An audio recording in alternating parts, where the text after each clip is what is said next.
ওর উপর যে আক্রমণটা হয়েছে এটা আমার মনে হলো আক্রমণটা খুবই উদ্দেশ্যমূলক।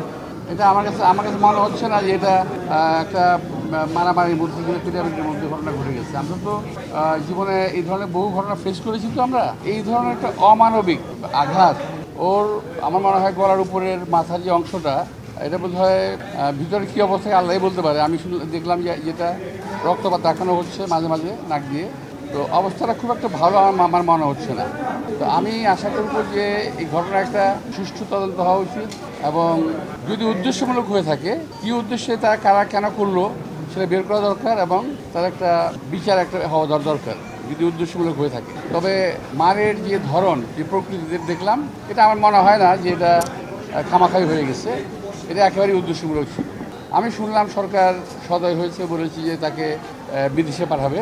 তো বিদেশে পাঠানো যে কথাটা শুনলাম খুব ভালো লাগলো, কিন্তু এখনও পাঠানো হয়নি, এটা আমার কাছে ভালো লাগলো না। এখন আমি জানলাম বললো যে আজকে এবং গতকাল এবং আজকে বন্ধের দিন ছিল।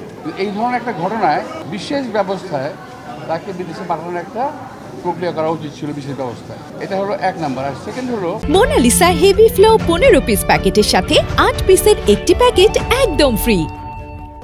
যেখানে পাঠাবে বিদেশে পাঠিয়ে দিলাম, সব কিছু শেষ হয়ে গেল, এটা কিন্তু বিষয় না।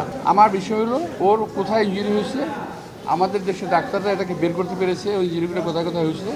সেই ইঞ্জুরির ট্রিটমেন্ট বিশ্বের যে দেশে ভালো হবে আমি মনে করি সেই দেশে নেওয়াটাই বেটার।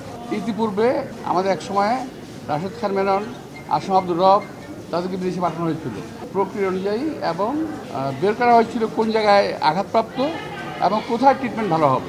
বিদেশে পাঠিয়ে দিলাম কোথাও এক জায়গায়, তাহলে কিন্তু হবে না। যদি উদ্দেশ্য থাকে ভালো করার, তাহলে যেখানে ট্রিটমেন্ট করলে ভালো হবে সেখানেই তাকে ট্রিটমেন্ট করতে দেওয়া উচিত। অনেক ভালো ভালো জায়গা আছে।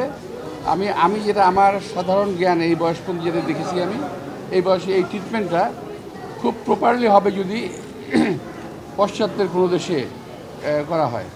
বিশেষ করে এই ট্রিটমেন্টটা আমি এটা আমাকে আবার কেউ ভুল বুঝবেন না, আমি যতটুকু আমার জ্ঞান আছে তাতে বলছি, এই ট্রিটমেন্টটা সবচেয়ে বেস্ট হবে যদি জার্মানিতে পাঠানো হয়। ওই সিঙ্গাপুর, ব্যাংকক এই সমস্ত ট্রিটমেন্ট আমি মনে করছি না খুব একটা ভালো হবে, বিকজ আমি সিঙ্গাপুরের পেশেন্ট, সিঙ্গাপুরে ট্রিটমেন্ট করি, ব্যাংকক আমি ট্রিটমেন্ট করি, দেখেছি আমি।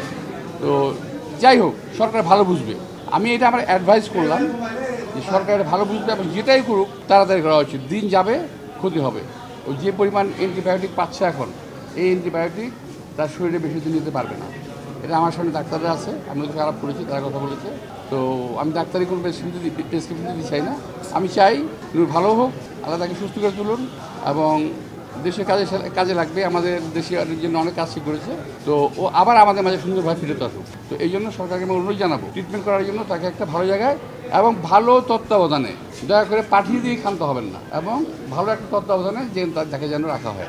এই হামলাগুলো সরকারকে এখন দেখা দরকার করতে হচ্ছে। যদি না হয় আমরা বুঝবো যে সরকার বোধহয় ধরে রাখতে পারছে না, তাদের কমান্ড ধরে রাখতে পারছে না।